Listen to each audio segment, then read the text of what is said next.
Projekti filmik Atë dheu duhej më shumë dikur sjell në qendër figurat e rilindasve kombëtar, duke rikthyer ndjenjën e dashurisë për atë dheun dhe gjuhën.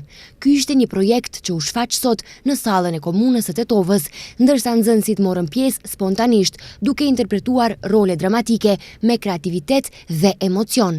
Kjo metodë i motivon të rinjt në jetën e tyre praktike, nxit talentin dhe mendimin e lirë, duke i bërë pjesë aktive të një procesi mësimor ndryshe. Vlerësime të tilla i shërbejnë arsimit bashkëkohor dhe metodave interaktive, theksuan organizatorët.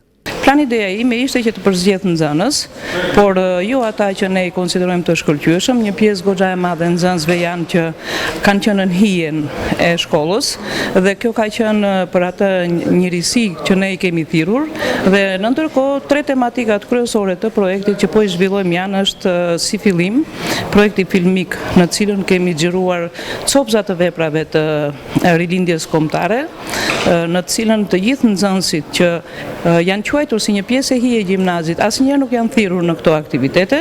Unë i konsiderova që të luajnë në rolet kryesore dhe ato mbritën një sukses shumë të mirë.